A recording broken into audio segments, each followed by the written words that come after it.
Okay. So, yeah, the recording has started, which is excellent.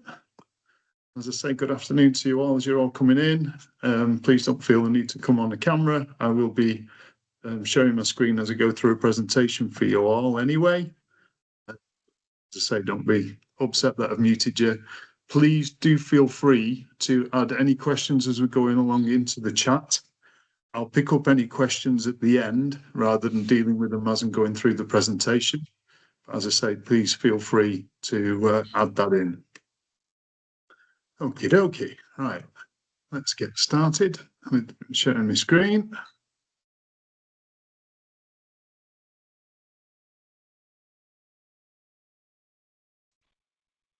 Technology is working on a Friday the 13th. Hopefully not spoke too soon. Whoom. Okay, so first of all, thank you all. Really appreciate the fact that you've joined in with this meeting today. BHR is my bugbear. Just drives me absolutely insane as to what's going on with the BHR world at the moment and how we're potentially having the wool pulled over our eyes in relation to BHR that we're receiving inbound. And so as a result of that, I've hopefully put this presentation together to A, give you an idea of what might be happening, B, give you more ideas as to how you might challenge it, and the tools that you might use to challenge it. And at the end of the presentation, I'm hopefully going to be able to show you how actually we've got a product that might be able to do that for you anyway. But first of all, I want to make sure I go over what we're going to cover. And the first bit is going to be, we're going to look at the basic hire rate and what it's actually breaking down as. And then more importantly, what actually happens for a consumer. You know, some of the case law that I'm going to take you all through, undoubtedly you already know, but I'm going to highlight why those bits in the case law are so important. I think there's a few joining late who might not be on mute. So if we can just click mute all in the lobby for me, then that'll be awesome. Also, increasing your recovery.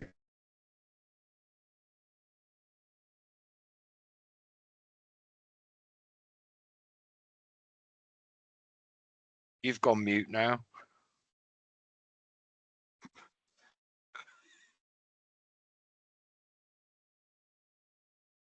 There's always going to be a bugbear in this, wasn't there? Sorry about that. Thank you. So, yeah, increasing your recovery on undrivable cases and off-hire on non-GTA write-off claims. I'm going to start with that one first because one thing I always like to do when I'm involved in any kind of presentations is give people something for nothing so that they can take away and add it back into their company if they choose to. And one of the things that is frightening me in some ways at the moment is what goes on with off-hire and how we seem to have this perception, probably driven from the GTA, that off-hire has to be within 7 days. And one of the things that you kind of ask yourself is that really what the GTA says? And I'll show you that in a minute, but also what the case law says in relation to off-hiring within 7 days. And again, sometimes we kind of get trapped in the mindset of when we talk about case law, it's the specific bits on the case law that apply to that point. This one being a prime example. Irving versus Morgan Sindel is probably one that's in everybody's mind as to whether or not we can tell the customer if a hire car is free to them or rather a contingent liability. And so we get thought process of Irving's really good for us because we can talk to customers as to how they won't have to pay anything, except in certain circumstances, the contingent bit. And where we get kind of lost is within Irving, there's also this bit about the fact that a fortnight had elapsed before her car had been written off. At the very least, the claimant would have needed a further fortnight thereafter within which to buy a replacement. So again, quite a nice affirmation from the judge there that when you're off-hiring following a write-off, in that judge's perception, 2 weeks was reasonable. So when you then apply this to other cases, the same applied in Jury Economy. He could have bought a replacement vehicle within a fortnight thereafter. Now remember, impecuniosity still applies.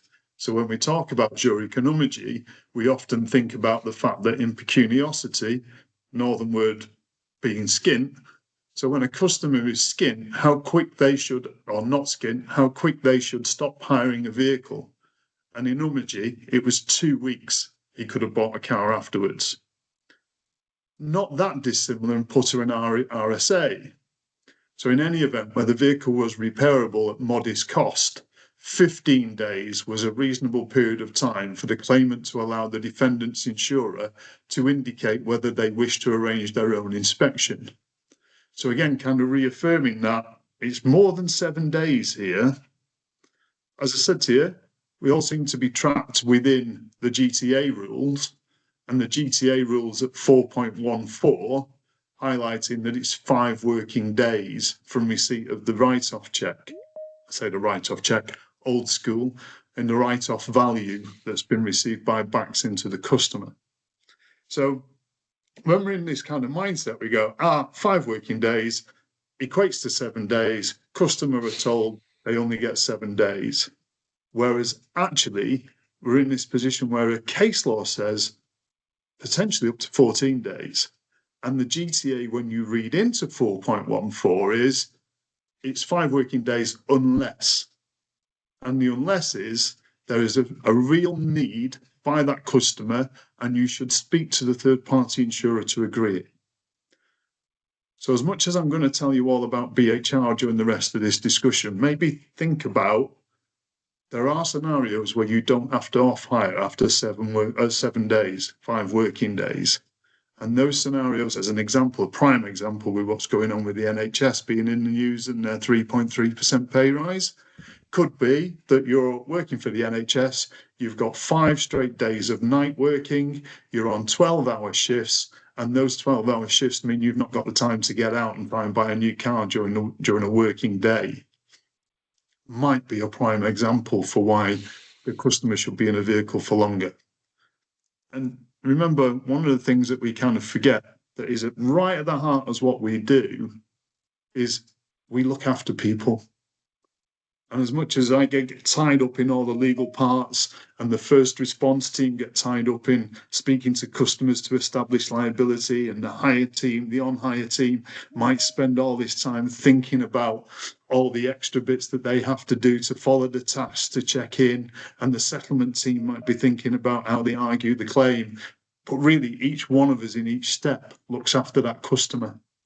And if we've got a customer that says to us, I need the vehicle for more than 5 working days after I've got my write-off check, we can look after them. We just need them to explain more and work out whether or not that's a decent reason. So there you go. Hopefully already in the first 10 minutes of this webinar, you'll have something to take away that will increase your revenue. So let's get back to BHR. And don't forget, when we talk about BHR, it only applies if a customer isn't skint. Because as we got established in Lagden, the wrongdoer is not entitled to demand of the injured party that he incur a loss, bear a burden, or make unreasonable sacrifices in mitigation of his damages. There's still the overriding principle here, and every time trumps BHR. So when you look at some of the things that go on with establishing whether or not a customer is skint, keeps coming back to, is there some unreasonable sacrifices in mitigation of the damages? So this is drawn from a likely order that judges will give. Within the orders that judges can give, there's templates that are provided to them. And this is one of those templates. No doubt we've all seen this, the evidence of income from all sources, copies of bank statements, evidence of any loan or overdraft. When I looked back at this template, it was crafted nearly 15 years ago. And you kind of go, the advances that have happened over the last 15 years with open banking really do mean that we should think about challenging these if they come through as standard directions.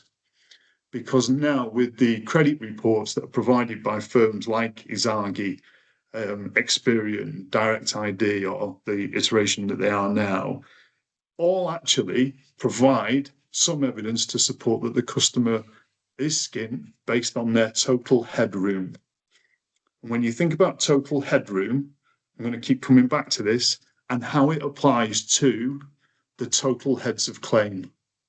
All right, so keep that in your mind while I go through some of these points. This is reiterated by Stevens when we talk about the basic hire rate, in that it seems reasonable to suppose that the lowest reasonable rate quoted by a mainstream supplier for the hire of such a vehicle to a person such as the claimant is a reasonable approximation of BHR. So there's lots going on in Stevens. And when you drill down to this, you get into, as I was reminded this week, actually Kitchen said, I do not understand what Lord Hoffman to have been saying, that it was necessary to consider what Mrs. Diamond, back to Diamond and Lovell, would herself have been prepared to pay. The attitude of the driver who is not at fault must be relevant in the analysis. Properly is the key bit, because the analysis is, as Atkins said in Patney, an objective one, and is to determine what the BHR would have been for a reasonable person in the position of the claimant to hire a car of the kind actually hired on credit. Can't stress this enough, all right?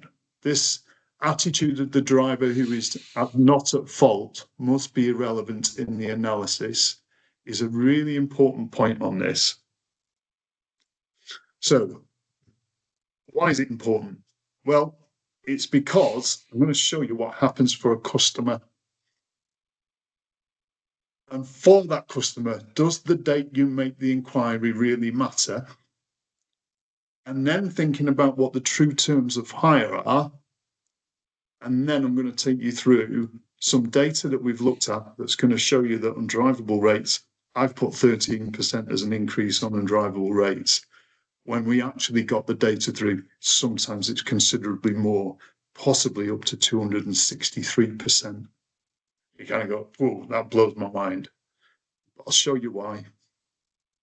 And the first bit was driven by some research that I've done previously over the years, but I did this specifically in relation to this to test the theory, in that if I do a search, what happens for the customer?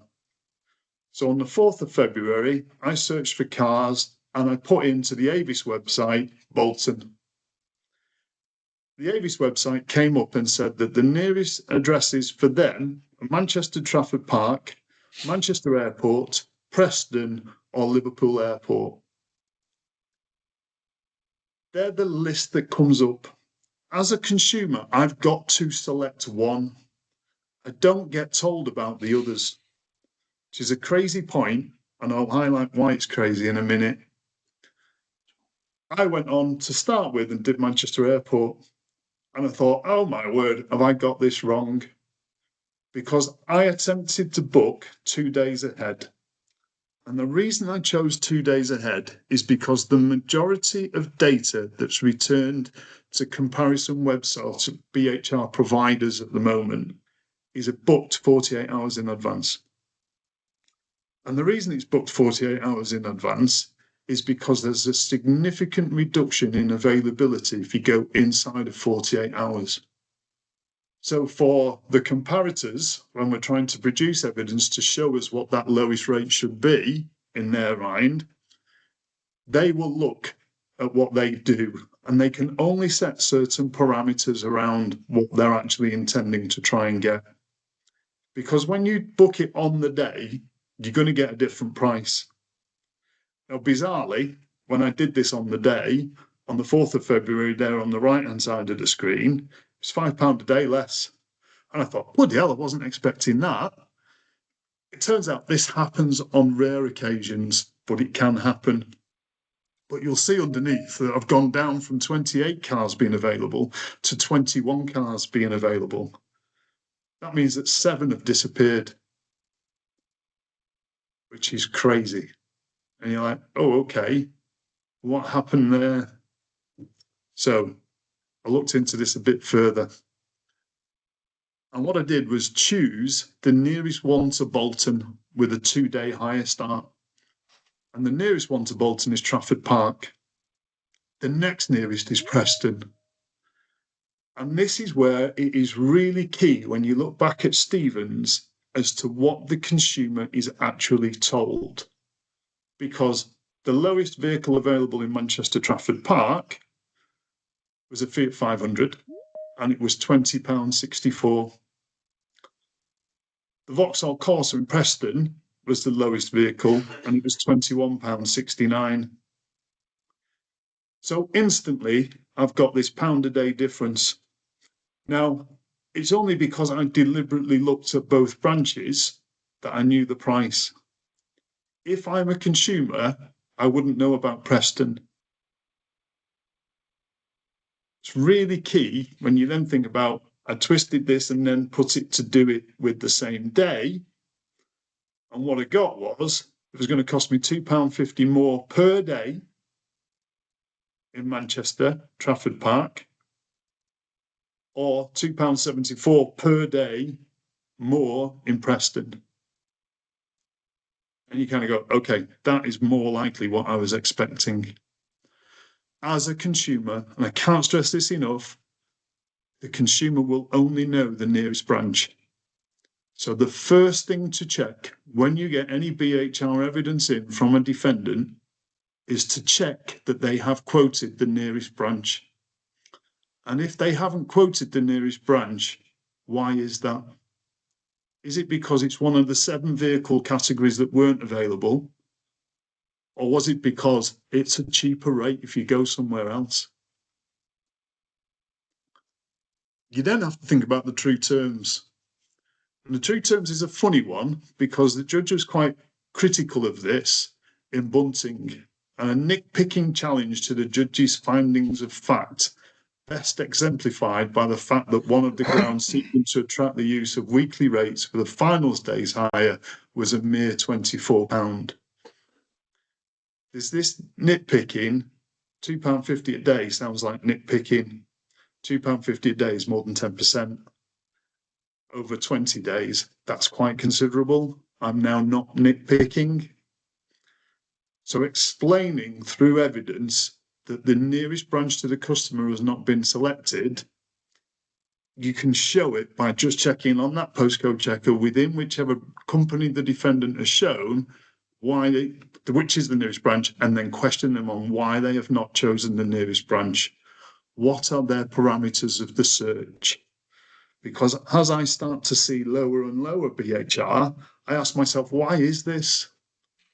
Is it because actually they've extended their search parameters to 7 days before? Because the further out I book something, the better the price I get. Which is no surprise, because that's exactly the same as what happens with flights or train tickets or anything else that you're booking on demand. You would expect to pay more. Then about the true terms.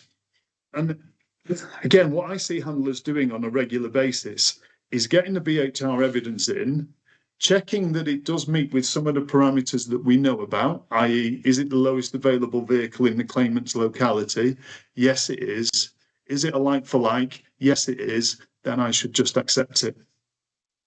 What we do as hire companies is add additional drivers to our hire agreements. We don't ask them to turn up. Avis, the main driver and any additional driver must be present at the counter. That's crazy, that, isn't it?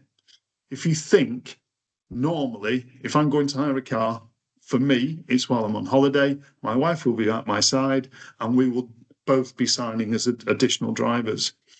But how many times do we as credit hire companies stipulate that the additional driver must turn up? So is there a comparison there when the other side come to us and say, well, yeah, it includes an additional driver charge, but is there any additional amount being provided for the additional driver to turn up at the same time? I don't see that when I get rates from a defendant. I think you probably all heard me talk about what points have I got on my license. Essentially, this applies to any non-standard driver. Any non-standard driver in BHR in the UK is anybody under 25. It also goes up to 30 when we talk about prestige vehicles, and no basic hire company that I have found will actually be able to hire to somebody who's under 21 or had a driving license from less than 12 months. If you're in that position and you've provided to that customer and you get a return back from Avis saying it would have cost this, but you know that Avis would never hire to that customer, it needs calling out. And you're in this position of going, do you know what? How many times do we just let that fly because we've got this really nice report from Which Rate that says you've incurred this bar at the top that says it's cost you £5,000 with a credit hire company and it would have only cost you £1,000, take it. And they're trying to persuade our handlers to accept that amount. So look into these terms. One of the other bits on those terms is the 24 hours bit. Again, I've mentioned this previously, but when is the vehicle actually returned? Because if a customer goes into hire at 9 o'clock in the morning and he doesn't pick it up from a garage at the end of repairs until 5 o'clock at night, that's an extra day because it's a complete period of 24 consecutive hours and you only get a 29-minute grace period. As much as this I've highlighted with Avis, it's actually every one of the BHR companies that I can find in the UK has very similar terms. Europe Car, they throw in extras. So that's the third-party liability it's included, but they also incur the extra bit. And here, that would have been an extra £15 to cover the fact that it was returned late. Europe Car also have an animal policy, and that they do not allow animals other than assistance dogs to be transported in our vehicles. Again, this is crazy. How many times do we put on our mitigation statements of truth that we might complete on a GTA agreement, but still including all the rest of our agreements, that the customer has dogs and they need to transport? When you're in that kind of position, you kind of go, this is where need is so important. Because if you don't ask that question about customers needing to be able to transport their dogs, then you won't be able to call out whether or not the defendant has provided evidence from a hire company that would prohibit it. It is really challenging because you've got to be able to get into these terms and conditions for customers and understand why the defendant's terms would not actually provide cover for our particular clients. Thrifty, when you look at this, your card will be charged for an additional charges plus £250 or £500. You still pay a deposit. Under Avis Prestige, that's £3,000 or £5,000 deposit that will still have to be there. With Thrifty, it's a credit card, must also be presented on 4x4 luxury or elite vehicles, and £5,000 will be charged to your credit card. Again, when we are assessing impecuniosity, we're in this position of going, do we include in the headroom this place for the deposits? Because sure as a pound to a penny, I'm looking at this normally as a handler and going, my customer's got X amount of headroom on their credit, overdrafts, and credit balances, and savings accounts. The total heads of claim might add up to less than the total headroom that's available. But if I added in, oh, by the way, you also need a £5,000 headroom on this credit card, has that taken you over the kind of boundary between impecunious or not impecunious? Because they're all adding in these extra deposits. And you're like, okay, this is a bit strange because I wasn't even thinking about this.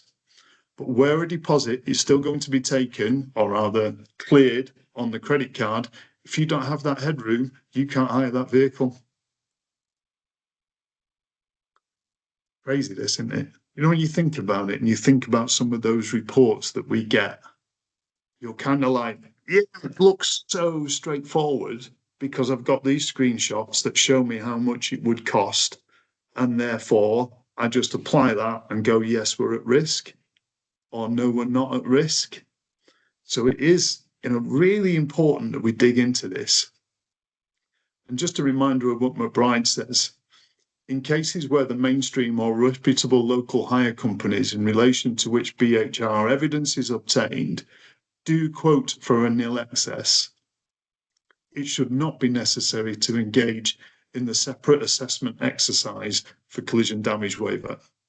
This is because any difference between the cost of the nil excess charged by the credit hire company and the rate quoted by the car hire company will be brought into account because only the lowest basic hire rate, including the cost of a nil excess, will be recoverable. So if you remember in McBride, AX's CDW was added to the rate that was the BHR, which is crazy. I mean, that's cross-pollination to the nth degree because AX are never going to charge or never going to sell their CDW product as a standalone product. But there you go. That's what happened. And if the judge had engaged in a separate assessment of the reasonableness of taking out a nil excess with a credit hire company, which I have said should take place in cases such as the present where the car hire companies from which basic hire rates have been obtained do not offer a nil excess. So this reaffirms that nil excess point. The rate that we should be looking at includes the collision damage waiver, and if the collision damage waiver doesn't reduce it to nil, ignore that rate if there is a nil excess rate available. All right. Again, just this week, I saw reports coming through where the defendant's insurer has chosen, bizarrely, a middle rate as opposed to the rate that has no zero excess. Right? Keep an eye out for it because bizarrely they are still ignoring what McBride says and they're just looking for a rate that they're trying to almost sell to you is the one you should accept. So I've mentioned about the 48 hours parameter, but as well as the 48 hours, BHR makes a comparison at the moment, an assumption in relation to GTA groupings. So what I talk about there is if you imagine a BMW 3 Series, a BMW 3 Series in the GTA can go across 3 different groups. And that's because within the GTA, the size of the engine matters. Within basic hire rates, they look at a different process where they analyse what group it should fall into. They're using something called ACRIS or SIPS, which tends to be 4 letters and tends to apply to things like size of vehicle, number of doors, type of engine, etc. So when you are kind of applying a BMW 3 Series to Avis, they might have a load of BMW 318s, and therefore they will provide a BMW 3 Series in their grouping or in their screenshots, and they don't tell you if it's a BMW 318 or a BMW 330. So what the BHR comparators do is they apply some parameters, some logic that says, if it says a BMW 3 Series, put it in this group. Now, different companies will apply different elements to that. The ones who are more defendant friendly will put it in the lowest group. Those who are more realistic will perhaps put it in all 3. But there is a risk that we're being told that this is the vehicle that is available and therefore it falls into this group and therefore this is your offer, and it might be complete hogwash because ABI grouping has no relevance whatsoever to groupings that are being done by BHR companies. It's crazy. You've really got to look out for it. Was there a real need for a specific engine size on a BMW 3 Series? And if there was, is that the comparator that's being put forward by the defendant? So here's some more data that we looked at. In this one, what I'm showing you here is a run against the Avis Manchester Airport with 7-day, a service on demand at 2 hours, and a service on demand at 5 hours. Now, sometimes, as shown on this one, that leading time of being the number of hours is no different. But what you'll see here is across the groupings, with 7 days notice, it was £139.25. On demand, with 2 hours notice, 151% difference. On a Group C, this is Avis's grouping. So Group C, I think, is Group A is like a Fiat 500. I think a Group C is a medium saloon car. 263% difference. 263%. If you've got a defendant comparator attempting to book it in 7 days, you won't see that 263% difference. Imagine if your customer's car's undrivable and you have to provide that vehicle. Say you have to. You're looking after that customer by providing them with that vehicle at the same day of the accident. If the defendant was to do the same, it would cost him 263% more. You're like, wow. The Group I, not available. So as much as there are some, and there are always going to be some where it's lower, and I'll show you some evidence where it's lower, a lot of them are big differences. A lot of them are small differences. You know, £120 to £123, not that big a difference. £154 to £266. This is massive. So, you know, if nothing else, think about how you would do an investigation on a comparison for the customer on the day they actually need the vehicle. And I mentioned to you, you know, if you think about this, there are similar reasons why we argue it's the not pay in front, it's the pay on demand number. And the pay on demand number, as opposed to prepay, which normally gives you, you know, quite a significant percentage reduction, is I can only prepay or book in advance if I know my end date. Because if I know my end date, I can book it for 7 days. I know my end date. And therefore you could say, you know, it's going in for 7 days, book it for 7 days. You can pay in advance, you'll get a cheaper rate. I can't know my end date when my customer goes into the car. At the same time, do I know my start date?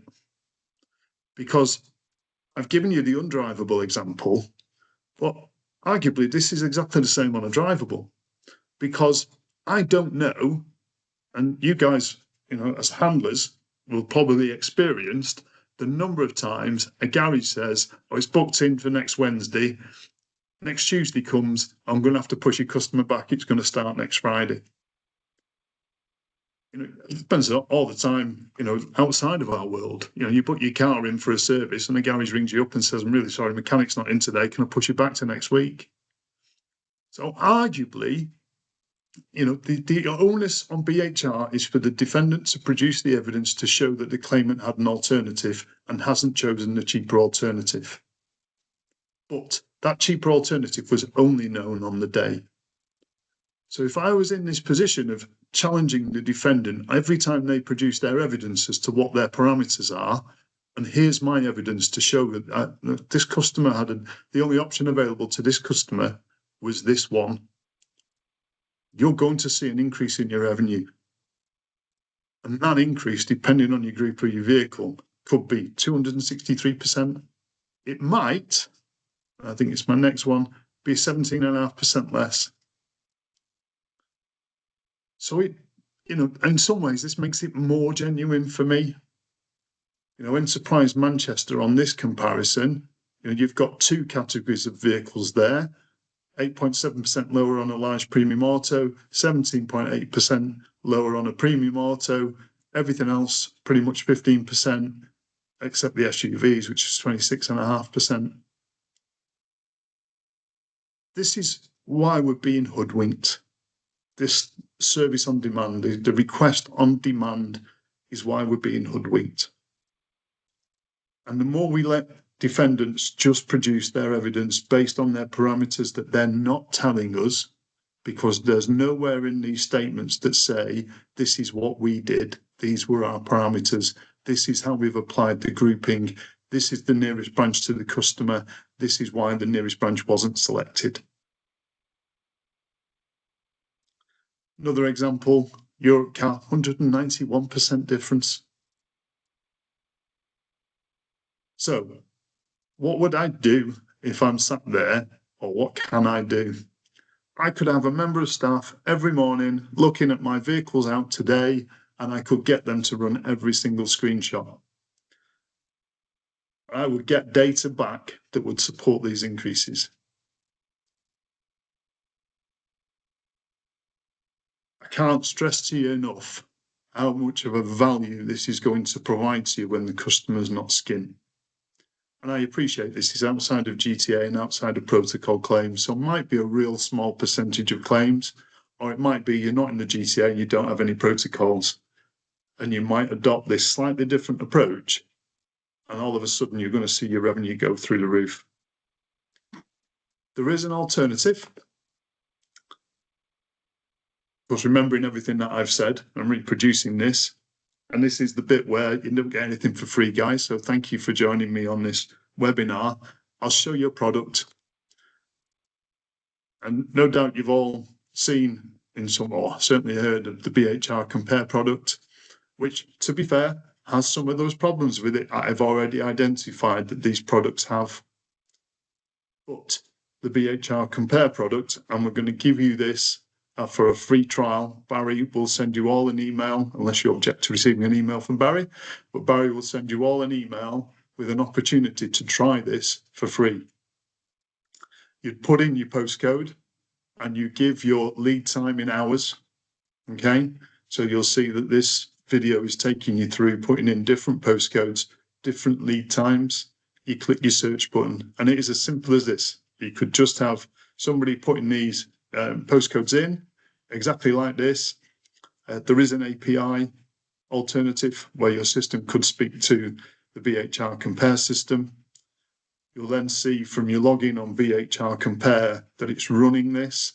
And what it's doing is it's going to the main hire company's websites with that postcode, with that lead-in time of the number of hours, and it's taking you through to the screen that will get you to a point where you can see what it would cost to a customer. The download button will then take you through to the opportunity to download these screenshots so that you've got them on your file. As I say, the alternative is the API will provide you with the screenshots straight into your file or into a holding area for yourselves. And what you get then is two things. You either get this CSV data, you get both. You get the CSV data that gives you which company, which location, which vehicle type, the category for that hire company, not the GTA category, the make and model, the transmission. Then it will tell you the date from and to, and then it'll tell you the P-pay and the pay on collection amount. And it will do all of that for all the different vehicles and the different categories, and you get the screenshots, the bits that you would then be able to rely on to disclose to a defendant and say, you're wrong, here's the evidence. It's really powerful. I know Barry's prices are starting from £5 a hit in relation to this. So you kind of think, you know, whether or not that's worthwhile to you to do £5 a hit, to have all this data that will then be able to provide you with the arguments. The other product is essentially a credit hire assistant. So this is something that Chris Latham and I have been working on. And ultimately, it's there to provide you with the confidence to respond to insurers with the arguments that I've given you in this webinar, but also bigger arguments in relation to liability, the GTA, etc. I'll play you a short video on this, but essentially we're going to give you this for free as well to try over the next few days. If you like, it's like having a credit hire expert sat side by side with your handlers. So I'll play you through the video to show you what it does. In this short video, we want to show you a couple of the tools inside Credit Hire Assist could save you or your handlers hours every week. First up, the Analyze TPI Argument tool. The idea here is you paste in the insurer's correspondence or just drop the PDF straight in, and the system will identify every argument they've written, flags any case law they've cited, and tells you whether that authority actually stands up. We've got some examples loaded here. We'll obviously choose the basic hire. We want £3,000. They've obviously offered us £900. A couple of arguments around why.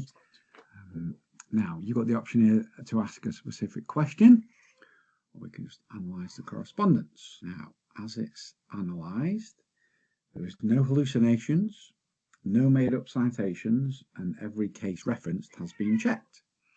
So, from the analysis, we've got detected cases, we've got insurer arguments here, and we've got a suggested approach here. Next, we generate reply, choose our response strategy. We'll go for balanced. In here, you could put a global offer in, generate reply, and there's the reply. A bit about impact, Stevens, which rate's flawed, like for like, bit of excess, bit about McBride. So hopefully everything that's been covered today. And all that's then saved to your history. We will now have a look at live case advice. This is when you've got a specific scenario, maybe a should we continue to hire, impact challenge or liability split, and you need to know where you stand. We select the case type. Is it a GTA claim? Location. Again, we can drag information, PDFs in there as well, and ask it a specific question about the scenario. Here we will say total loss extension, PAV was received then, the wife's gone on holiday, the husband is a named driver, cover those extra days, vice button, and here's an assessment. So we've got an assessment at the top, high risk, recommendations, strengths of the case, risks of the case, likely arguments, and then we go to response strategy, generate our letter, and here's a letter. If you're not particularly happy with that, you can regenerate it until your heart's content, and it'll keep saving them in your history. Credit Hire Assist is powered by Google Gemini. It's then constrained by our legal knowledge base. Your data is never used to train AI models. If you'd like to see more, get in touch. Details are on the screen. Thanks for watching. As you can see, I've given you a lot to take on board today on how to challenge BHR arguments, and hopefully giving you information as to how you can do that yourself or how you can do it with either of the products. The Credit Hire Assist product starts from £500 for 5 handlers or 5 licenses, and we can work out more on top of that from £50 extra user. But what did I want you to take away from today? The number one point I wanted you to take away from today is not to just believe the defendant's evidence. Challenge the parameters, because if you challenge those parameters, you will see that there are weaknesses from them, and therefore the opportunity to really increase your revenue or increase your recovery stats. That's the most important bit. So thank you. Really appreciate your time. Let me see if there's any questions in the chat.